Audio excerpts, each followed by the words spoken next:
What happens when a king who has sworn sacred oaths never to marry beneath his royal station discovers that his humble kitchen maid knows a military secret so explosive it could either save his crumbling kingdom or destroy his bloodline forever? King Aldric had rejected 47 noble marriage proposals in 5 years of rule, each refusal calculated, political, and absolute in his determination never to wed someone unworthy of the crown. But when his personal servant Mira was caught analyzing his battlefield reports with suspicious expertise, she spoke words that would shatter 2 kingdoms. Someone in your inner circle is selling your military plans to enemy forces, and I can prove who it is. This isn't just another forbidden romance story. This is the moment when a treacherous conspiracy hidden for 3 years finally explodes into the open, revealing a web of betrayal that involves royal family members, enemy spies, and a servant girl whose true noble identity and photographic memory make her the most dangerous woman in the kingdom. Today I'm going to tell you an incredible political thriller about a king whose pride in his bloodline blinds him to enemies within his own court, a disguised princess whose hidden mission could save or topple a throne, and the impossible love story that emerges when royal duty collides with a plague that threatens to transform humanity itself.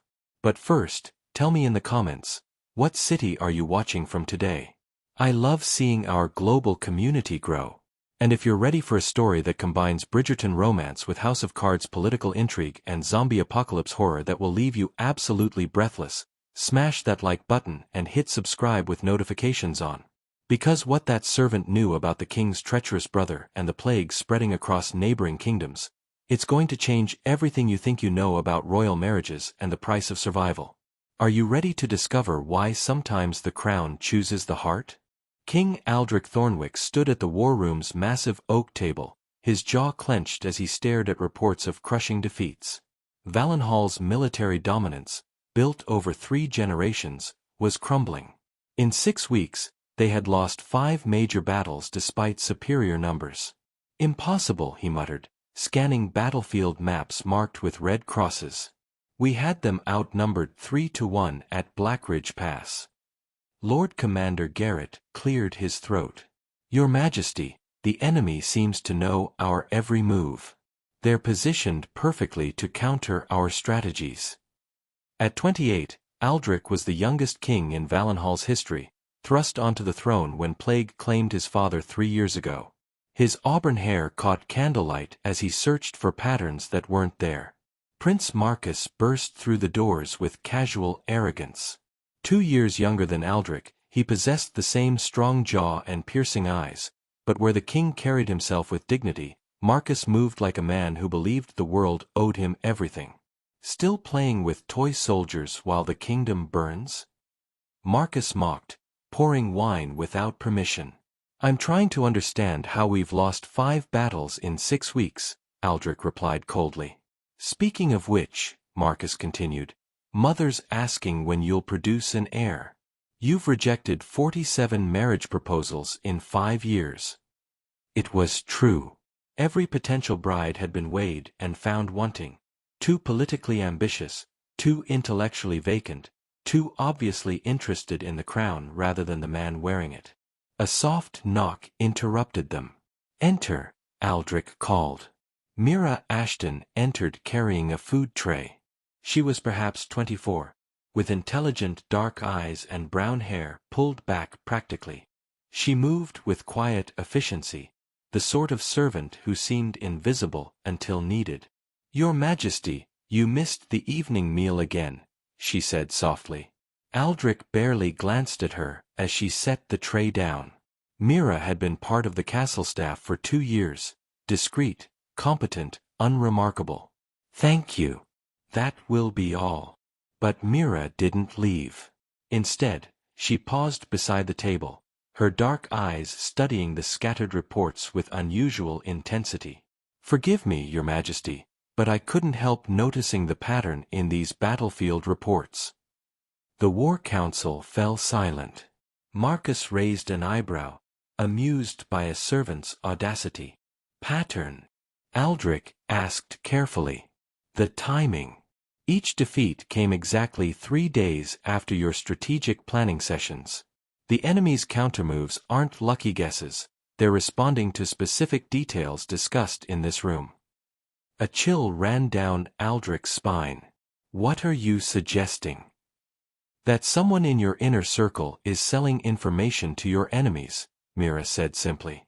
Someone with access to your war plans, troop movements, strategic discussions. Someone who's been systematically sabotaging your military efforts. The silence was deafening. Marcus had gone very still, his wine cup frozen halfway to his lips. Aldric stared at Mira with new attention, seeing her clearly for the first time. And what would a kitchen servant know about military intelligence? Mira met his gaze steadily. More than you might think, Your Majesty. Considerably more. Guards, Aldric said quietly. Clear the room.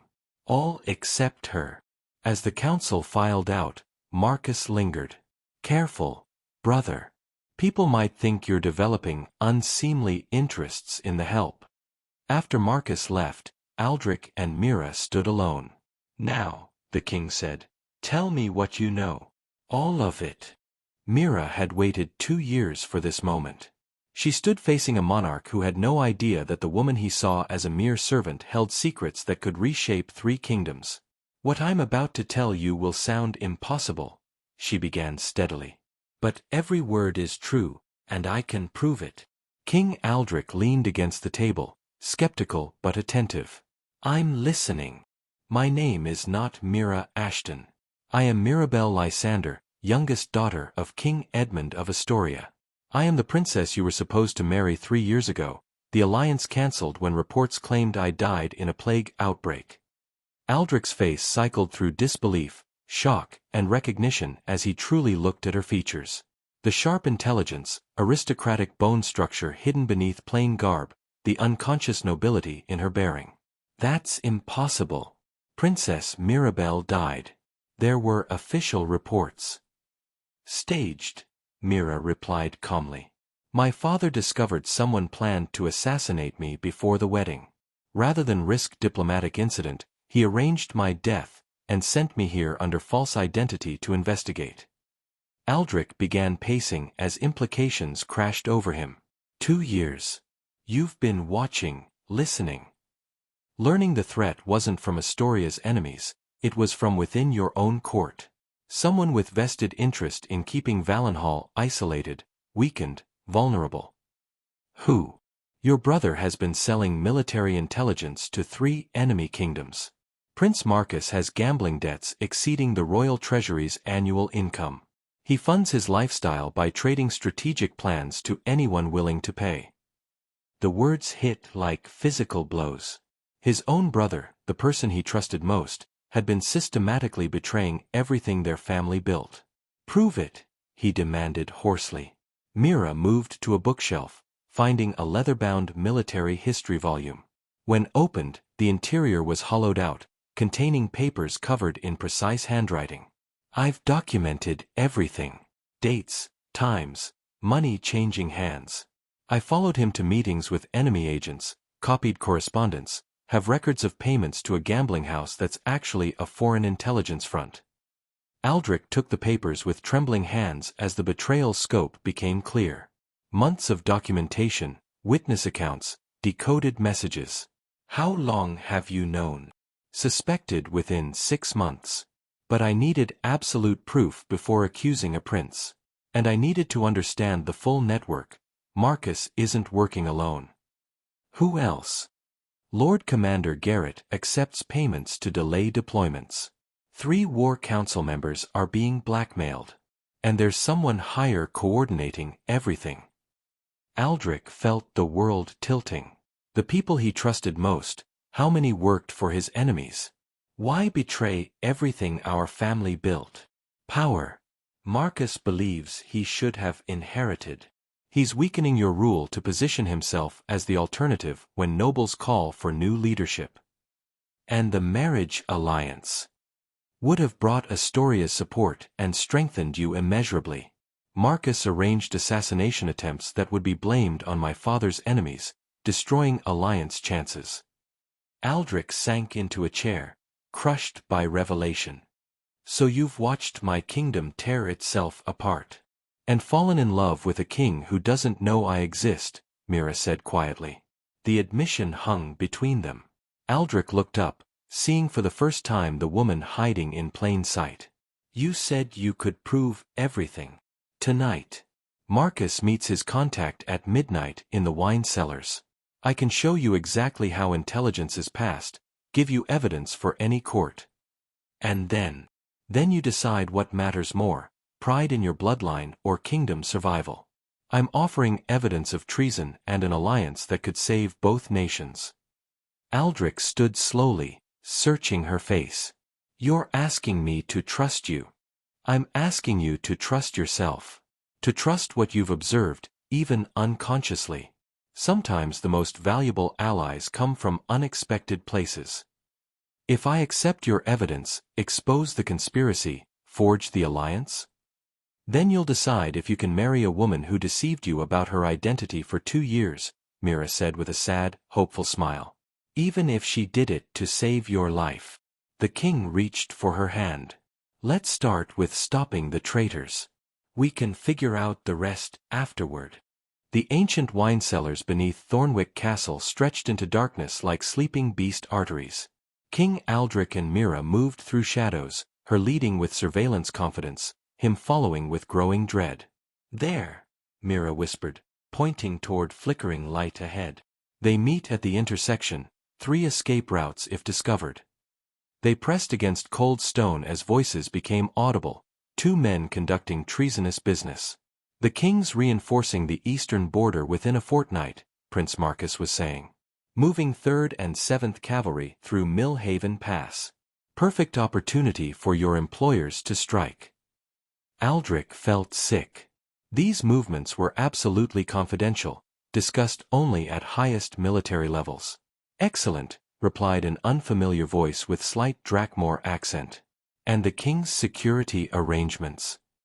Unchanged. My brother believes he's invulnerable in his own castle. He's too trusting to suspect family betrayal. Your payment, the stranger said with coin sounds. Plus bonus for cavalry intelligence. Ensure when this kingdom falls, my throne claim is recognized. When Aldric's failures make him unfit, I expect full succession support. Of course. A stable puppet serves everyone's interests. Rage coursed through Aldric. Marcus wasn't just betraying, he was selling the kingdom wholesale with himself as figurehead ruler. Myra's restraining hand kept him from charging forward, mouthing, evidence. My employers are concerned about increased intelligence activity, the agent continued. Someone investigating military communication irregularities. Marcus stiffened. What irregularities? The kind leading back to our arrangement. We need to know if the king suspects anything. Impossible. Aldric trusts me completely. Nevertheless, we need verification. Can you access his private documents? When necessary. But increased surveillance might draw attention. The risk is acceptable. Our masters pay substantial sums. They expect comprehensive intelligence. Mira gestured toward a side passage.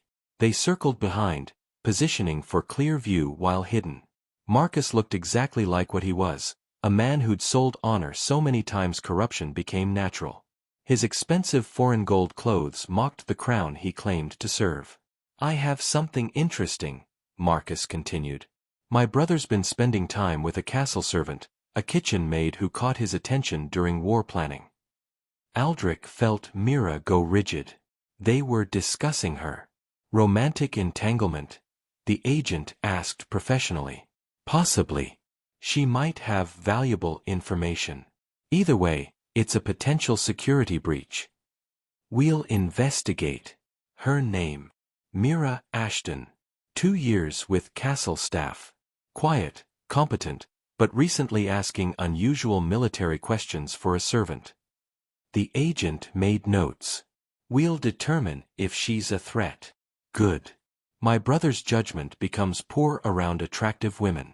47 rejected noble proposals, but private time with kitchen servants?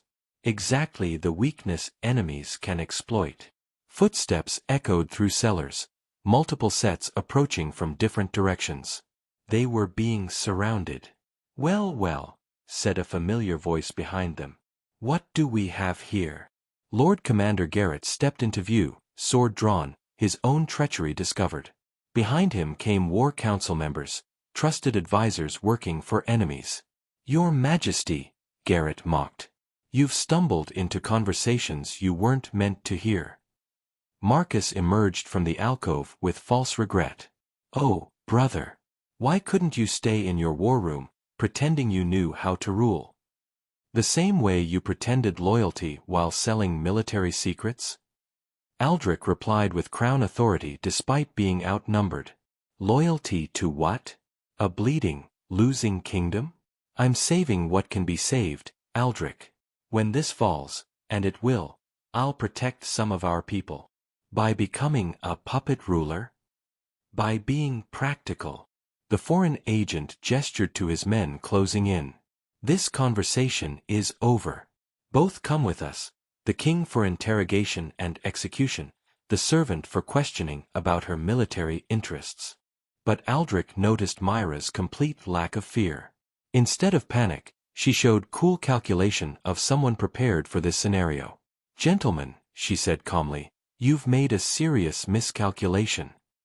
She produced a silver whistle and blew a piercing note echoing through cellars like a battle cry. Armed figures emerged from unknown passages, surrounding traitors with military precision. These weren't castle guards, they wore Astoria colors and moved with royal elite force efficiency.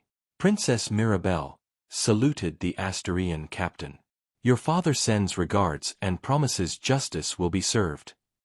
Marcus's shock was absolute. "Princess, but you're dead." "Reports of my death," Mira smiled coldly, "were greatly exaggerated.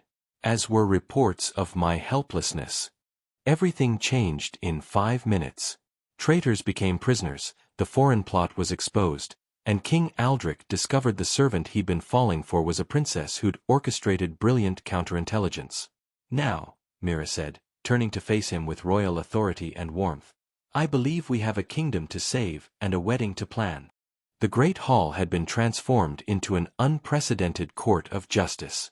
Tapestries bearing both Valenhall and Astoria's royal arms hung side by side as nobles, foreign dignitaries, and common citizens packed every available space to witness the trial that would reshape 2 kingdoms. King Aldric sat on his throne, but beside him stood an empty chair of equal height, prepared for Princess Mirabel, whose true identity had sent shockwaves through every royal court within 1,000 miles. The woman they'd known as a humble servant now wore the deep blue silk and silver circlet of Asturian royalty, transforming her into someone who commanded attention rather than served in shadows. Prince Marcus knelt in chains before the throne, flanked by Lord Commander Garrett and the 3 war council members whose treachery had been exposed. The foreign agent who'd orchestrated the intelligence operation had already been executed at dawn, but his death had revealed the scope of conspiracy that reached into multiple kingdoms. "Prince Marcus Thornwick," Aldric's voice carried throughout the hall with absolute authority, "you stand accused of high treason, military espionage, and conspiracy to commit regicide. How do you answer these charges?" Marcus raised his head, and for a moment, Aldric saw a flicker of the brother he'd once loved, before greed and ambition had twisted him into something unrecognizable. "I answer that I tried to save what could be saved of a kingdom bleeding itself to death under weak leadership." A murmur ran through the assembled crowd. Even in chains, Marcus possessed the charisma that had made him popular among certain court factions who believed Aldric too young and idealistic to rule effectively. Weak leadership.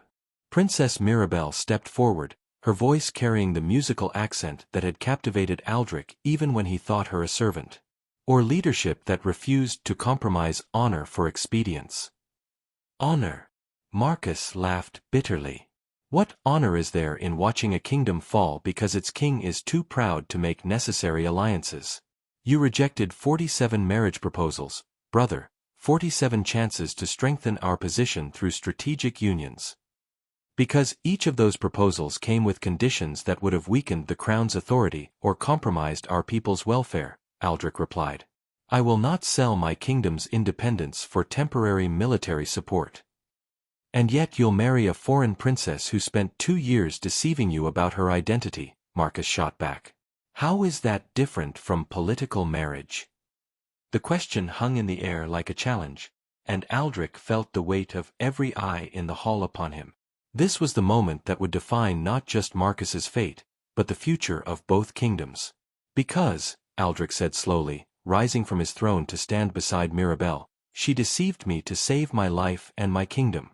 While you sold military secrets to our enemies, she was documenting your treachery and preparing the evidence that exposed a conspiracy reaching into 3 foreign courts. He turned to address the assembled nobles and citizens. Princess Mirabel of Astoria risked everything, her safety, her identity, her future, to protect a kingdom that wasn't even hers. She spent 2 years in disguise, not to gain power, but to preserve it for those who deserved it.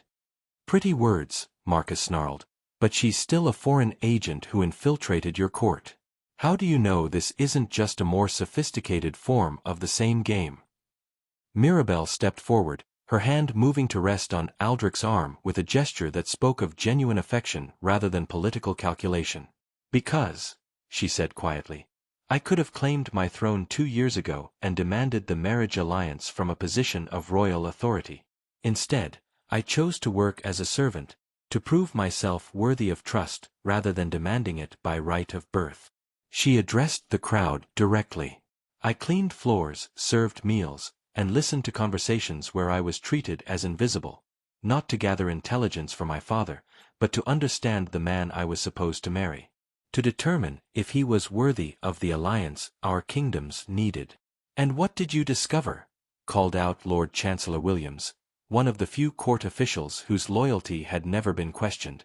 I discovered a king who cared more about his people's welfare than his own comfort, Mirabel replied. A man who rejected politically advantageous marriages because he refused to compromise his principles. A ruler who inspired such loyalty that even his enemies had to resort to family betrayal to weaken his position. She turned back to Marcus. Your brother didn't fall to superior enemies, Prince Marcus. He fell to the brother he trusted, loved, and supported even when that trust was being systematically betrayed. Marcus's composure finally cracked. You think you know him? You spent 2 years as a servant, but I've known him his entire life. He's weak, idealistic, too trusting for his own good. Exactly the qualities that make him a better king than you could ever be, Mirabel interrupted. Weakness that refuses to sacrifice innocence for political gain. Idealism that believes in justice over expedience. Trust that inspires loyalty rather than demanding it through fear. The hall had fallen completely silent. Even the foreign dignitaries who had come to witness potential regime change were leaning forward, captivated by the confrontation that had become less about treason and more about the fundamental nature of leadership. The choice before this court is simple, Aldric said, his voice carrying to every corner of the hall. We can continue the cycle of betrayal, suspicion, and political maneuvering that has weakened both our kingdoms for generations. Or we can choose a different path, one based on genuine alliance, mutual respect, and the belief that some things are worth more than temporary advantage. He extended his hand to Mirabel, and when she took it, their joined hands caught the light from the stained glass windows in a way that seemed almost symbolic. I choose Princess Mirabel not because political convenience demands it, but because she has proven herself worthy of trust through actions rather than words. She has shown that true strength comes from sacrifice for others rather than personal gain. And I choose King Aldric, Mirabel said, her voice clear and strong. Not because my father commands it or because treaty requires it, but because I have seen him lead with honor when dishonor would have been easier. I have watched him place his kingdom's needs above his own desires, and I know that together, we can build something greater than either of our kingdoms could achieve alone. The cheers that erupted from the crowd were genuine, spontaneous, and thunderous. Even some of the foreign dignitaries found themselves applauding, caught up in the moment that felt more like a fairy tale than a political alliance. But Marcus wasn't finished. You want to know the truth about your precious princess? He shouted over the noise. Ask her why Astoria really needed this alliance. Ask her what her kingdom is hiding. The hall fell silent again, and Aldric felt a chill of uncertainty. Was there more to this story? Another layer of deception he hadn't considered? Mirabel's hand tightened on his, and when she spoke, her voice was steady but sad. He's right. There is something else you need to know before you make your final decision. Princess Mirabel stood before the assembled court, her royal composure masking the weight of secrets that could shatter the alliance she had spent 2 years building. The silence in the great hall was so complete that the crackling of torches seemed thunderous, and Aldric felt his heart racing as he prepared for another revelation that could change everything. Prince Marcus is correct, she said, her voice carrying clearly to every corner of the room. Astoria does need this alliance, and not merely for the political advantages it would bring to both our kingdoms. She released Aldric's hand and stepped forward, addressing the crowd with the authority of someone born to rule. 3 years ago, the same plague that claimed King Aldric's father reached our borders. But in Astoria, it didn't simply kill, it changed people. Created something that our scholars and healers have never seen before. A murmur of unease rippled through the assembled nobles. Plague was a common enough threat, but the way Mirabel spoke suggested something far more sinister. The infected don't die, she continued. They transform into creatures that retain human intelligence but possess strength and speed far beyond normal capabilities. They can pass for ordinary people during daylight hours, but when darkness falls, they become predators that hunt anything living. The murmur became a roar of shocked voices. Several nobles made protective gestures, and Aldric saw more than one hand move instinctively toward concealed weapons. Silence! Aldric commanded, his voice cutting through the chaos. When quiet returned, he looked at Mirabel with a mixture of concern and growing understanding. How many? Nearly a third of our population, she replied quietly. My father has managed to contain the spread within our borders, but it's only a matter of time before the creatures break free. When that happens, they'll spread across the continent like wildfire, and no single kingdom will be strong enough to stop them. Why didn't you tell me this before? Aldric asked, though his tone held no accusation, only the need to understand. Because I needed to know if you were the kind of man who would use that information against us, Mirabel said simply. A weaker king might have seen our desperation as an opportunity for conquest. A more cynical ruler might have demanded impossible concessions in exchange for military aid. She turned to address Prince Marcus, who was staring at her with a mixture of horror and vindication. Yes, we need this alliance desperately. But not because we're weak, because we're fighting a battle that will determine the fate of human civilization, and we refuse to let pride prevent us from seeking the help we need. You've brought a plague to our kingdom, one of the foreign dignitaries shouted.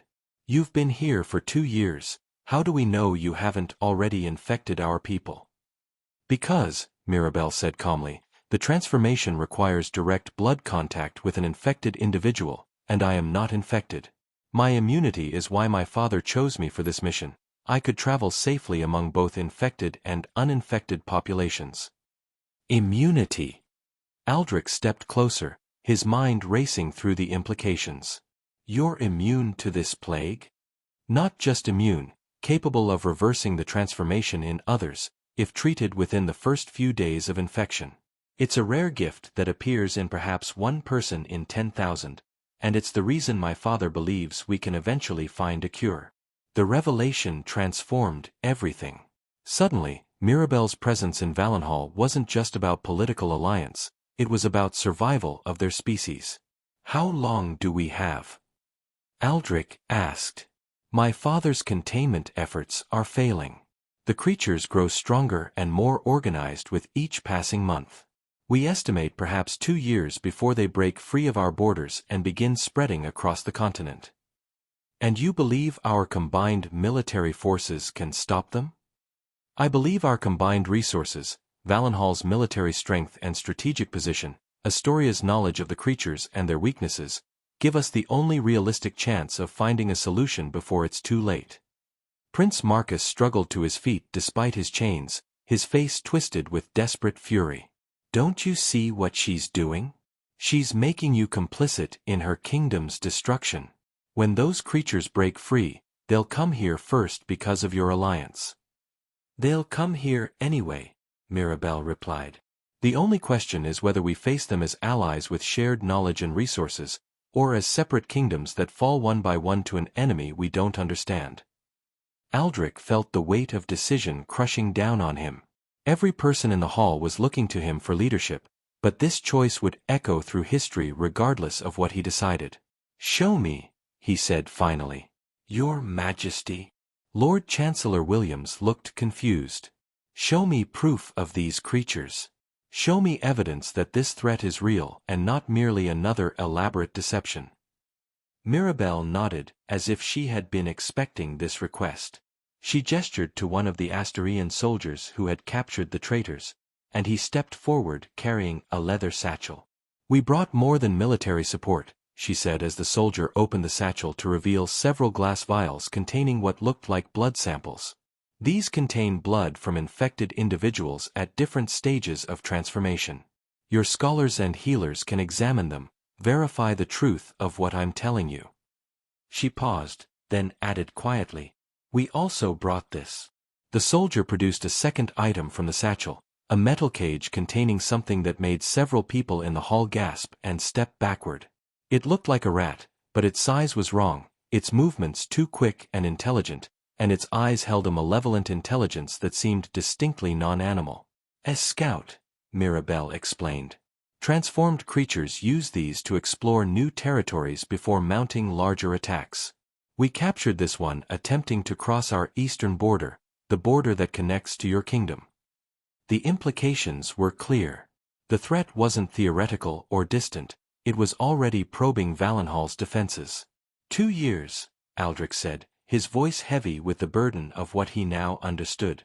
"You've known about this threat for 2 years, and you spent that time learning whether I could be trusted with the survival of human civilization. And what did you conclude?" he asked, turning to face her fully. "That you are exactly the kind of king the world needs in its darkest hour," Mirabel replied. "Someone who chooses difficult truths over comfortable lies, who inspires loyalty through example rather than fear, and who understands that true strength comes from protecting others rather than conquering them." The great hall had fallen silent again, but this time the quiet held anticipation rather than shock.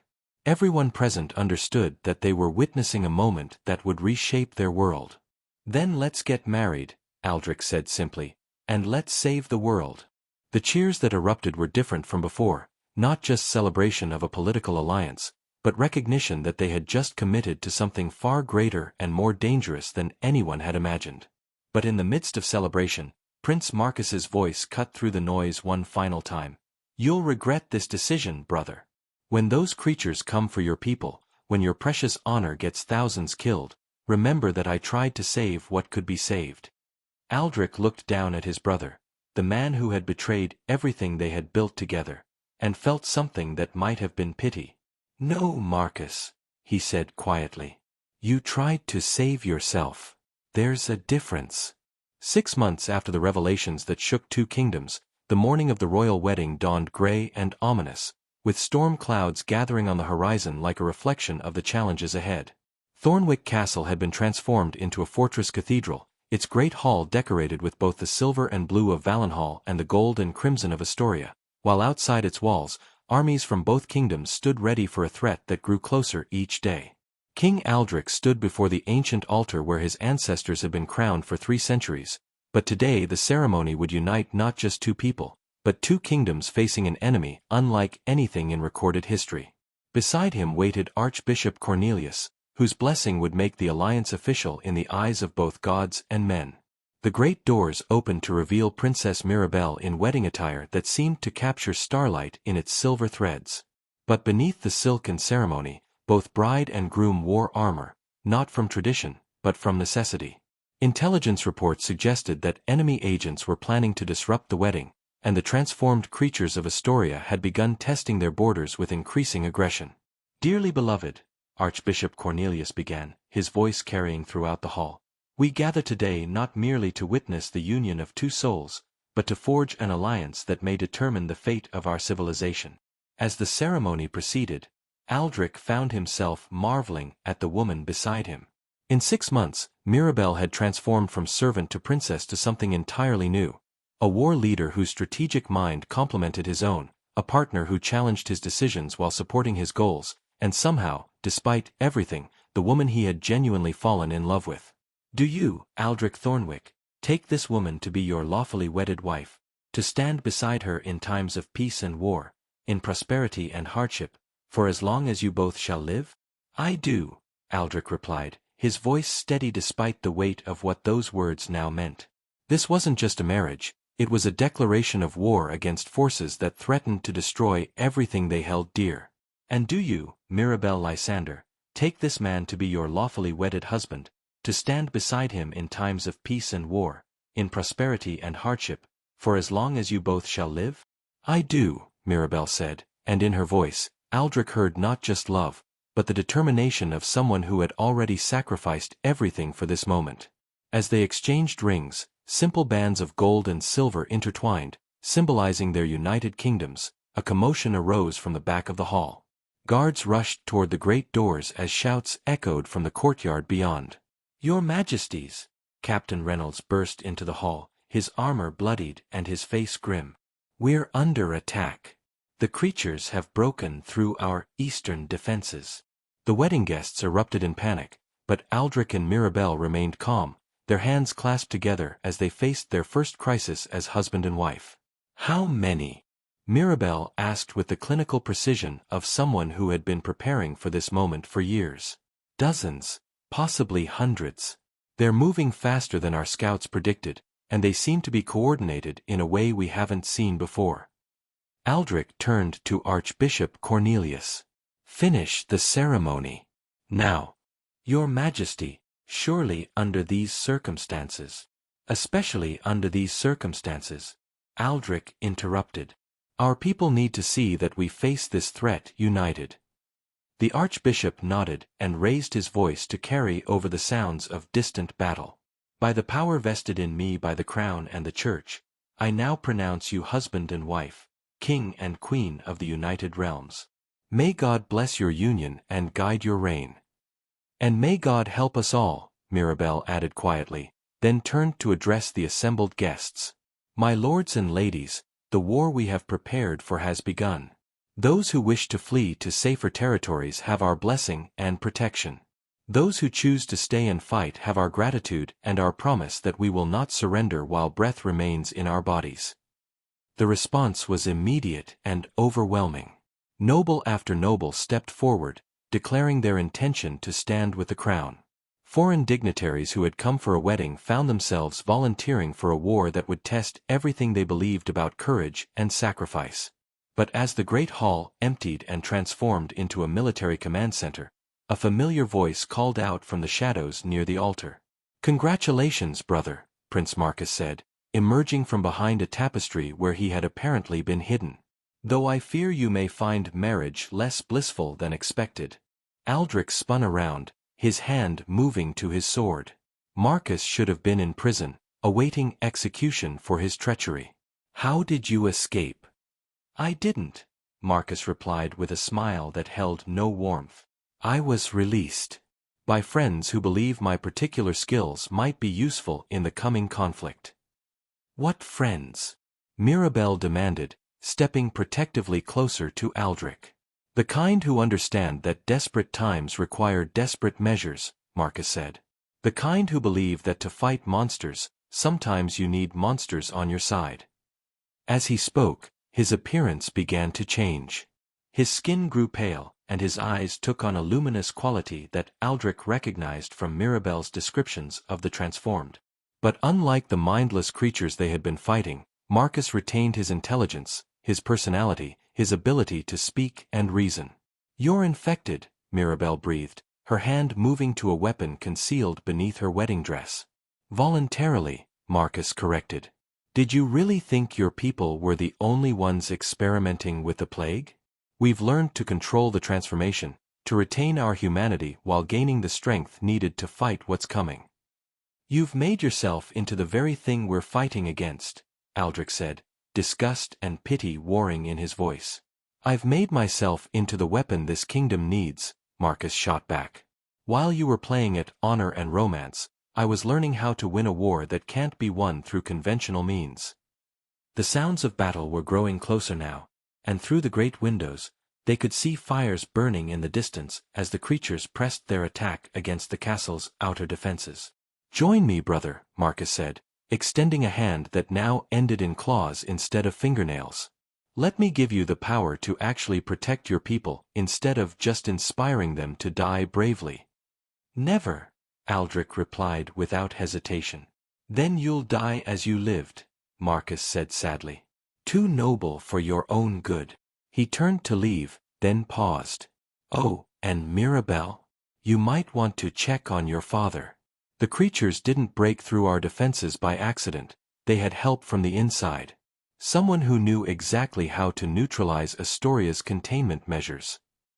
With that, he vanished into the shadows, leaving the newly married couple to face the implications of his words and the immediate reality of an enemy that was both more intelligent and more numerous than they had prepared for. "My father," Mirabel whispered, her face pale with sudden understanding. "If Marcus is right, if someone betrayed our containment protocols, then Astoria may have already fallen," Aldric finished grimly. "And we're facing not just scattered creatures, but an organized army with human intelligence." The great doors burst open again as more soldiers rushed in, their armor splattered with black blood that steamed in the torchlight. "Your Majesties," gasped Lieutenant Morrison, "the outer walls have been breached. These things, they're not like anything we trained for. They coordinate, they use tactics, and some of them speak." Mirabel and Aldric exchanged glances, both understanding that their wedding day had become the first battle of a war that would test everything they believed about love, loyalty, and the price of survival. "Then we adapt," Queen Mirabel said, her voice carrying the authority of someone who had spent 2 years preparing for this moment. "Send word to all allied kingdoms. The plague war has begun, and humanity's survival depends on how we respond in the next few hours." As alarm bells rang throughout the castle and the sounds of inhuman roars echoed from the courtyards, the royal couple prepared for their first night as husband and wife to be spent not in celebration, but in desperate battle for the future of their world. The battle for Thornwick Castle raged through the night like a vision from humanity's darkest nightmares. From the castle's highest tower, King Aldric and Queen Mirabel commanded a defense against creatures that defied every military strategy ever written. The transformed beings moved with coordinated intelligence, scaling walls that should have been impossible to climb, adapting their tactics in real time to counter each defensive measure. "They're learning," Mirabel observed grimly, watching through a spyglass as the creatures below adjusted their assault patterns. "Every trap we spring, every weakness they encounter, they share the knowledge instantly with the others." Aldric stood beside her, his wedding clothes now stained with blood and soot, a sword in his hand that glowed with an eerie blue light, one of the few weapons that seemed effective against their transformed enemies. "How is that possible?" "Hive mind," Mirabel replied. "My father's scholars theorized about it, but we never saw it in action before. The plague doesn't just transform bodies, it connects minds." Below them, Captain Reynolds shouted orders to defenders who fought with desperate courage against an enemy that felt no pain, showed no fear, and never tired. But for every creature they destroyed, 2 more seemed to take its place. "Your Majesty!" A young messenger burst onto the tower, his face pale with exhaustion and terror. "Word from the eastern kingdoms, Drakmor has fallen. The capital was overrun 3 days ago." Aldric felt the blood drain from his face. Drakmor had been one of their strongest potential allies, with military forces that rivaled Valenhal's own. If they had fallen so quickly. "And Astoria?" Mirabel asked, though her voice suggested she already feared the answer. "No word, Your Majesty. All communication was lost 4 days ago." Mirabel closed her eyes, and Aldric saw her composure crack for the first time since he had known her. "My father," she whispered. "My people." "We don't know anything for certain," Aldric said, placing a hand on her shoulder. "Your father is the most brilliant military mind of his generation. If anyone could survive this, it would be him." But even as he spoke the words of comfort, a new sound echoed across the battlefield, a horn that seemed to come from multiple directions at once, deep and resonant and utterly inhuman. The attacking creatures suddenly pulled back from the walls, retreating to a safe distance but not departing entirely. "What are they doing?" Captain Reynolds called up from the courtyard. Before anyone could answer, a figure approached the main gate under what appeared to be a flag of truce. It was human-shaped but moved with the fluid grace of the transformed, and when it spoke, its voice carried clearly across the sudden silence. "King Aldric, Queen Mirabel, I would speak with you." The voice was familiar, and Aldric's heart sank as he recognized it. "Prince Marcus," he called back. "Have you come to gloat over your victory?" "I've come to offer terms," Marcus replied. "The transformation need not mean the end of civilization. We can coexist, humans and the evolved working together toward a better future." "The evolved." Mirabel's voice carried contempt that could have frozen fire. "Is that what you call this plague?" "Evolution," Marcus corrected. "The next step in human development. Stronger, faster, more intelligent, free from the weaknesses that have plagued our species for millennia." "Free from humanity itself," Aldric shot back. "Humanity was always flawed, brother. Look around you. Centuries of war, betrayal, suffering, all because we could never transcend our base nature. The transformation offers something better." "It offers slavery to a hive mind," Mirabel said. "I've studied the process, Marcus. The transformed retain memories and personality for a time, but eventually, individual identity dissolves into the collective. You're not Marcus anymore, you're just wearing his face." A pause, and when Marcus spoke again, there was something different in his voice, something that might have been doubt. "You're wrong. I chose this willingly. I'm still myself." "Then prove it," Aldric called down. "Tell me something only my brother would know. Tell me about the promise we made to each other the night our father died." Another pause, longer this time. We promised to protect the kingdom together. To never let anything come between us." "Wrong," Aldric said sadly. "We promised to tell each other the truth, no matter how painful, because lies had torn apart too many royal families before ours. You're not my brother anymore, Marcus. My brother would never have made the choices you've made." The creature wearing Marcus's face let out a sound that might have been laughter or might have been grief. "Then you force my hand, brother. I had hoped to save at least some of you." "Save us for what?" Mirabel demanded. "For the greater purpose. The plague isn't random, Mirabel. It was designed. Created by minds far older and more advanced than any human civilization. We are being prepared for something greater, something that requires the unity only the transformation can provide." "Unity through the destruction of free will," Aldric said. "That's not salvation, it's extinction with extra steps." "Then you choose extinction," Marcus replied, and his voice now carried harmonics that seemed to resonate in multiple frequencies. "Attack." The creatures surged forward again, but this time their assault was different. More coordinated, more intelligent, and utterly ruthless.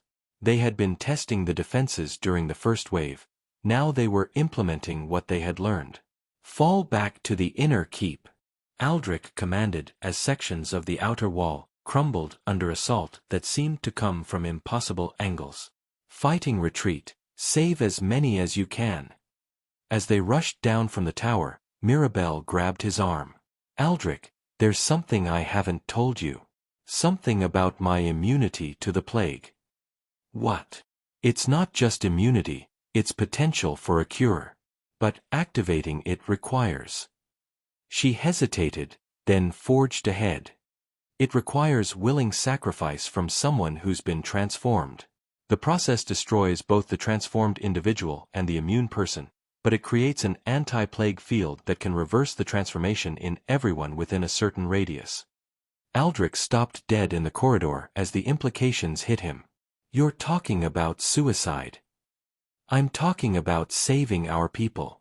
If I can get close enough to Marcus while he's still partially himself." "No." The word came out with more force than Aldric had intended. "We'll find another way." "There is no other way." Mirabel's voice broke with emotion and desperate urgency. Don't you understand? This was always the plan. My father didn't send me here just to form an alliance. He sent me here because he knew someone would eventually have to make this choice. Then we make it together, Aldric said, taking her hands in his. Whatever happens, we face it as husband and wife. You can't, you're not immune. The process would kill you without accomplishing anything. Then I'll find a way to become immune, or I'll die trying to protect you while you do what needs to be done. But I won't let you sacrifice yourself alone. Explosions echoed through the castle as the creatures breached the inner defenses. They were running out of time, running out of options, and running out of hope. Promise me, Mirabel said urgently. If I don't survive this, promise me you'll find a way to continue the fight. The other kingdoms need to know what we've learned. Promise me, Aldric countered, that if there's any other option, any other way to stop this, you'll take it. Don't throw your life away if there's still hope. They sealed the promise with a kiss that tasted of tears and desperation, and then they ran toward the great hall where their people were making their final stand against an enemy that threatened to remake the world in its own twisted image. The war for humanity's future had begun, and its outcome would be decided not by armies or weapons, but by the choices two people made in the darkest hour of their wedding night.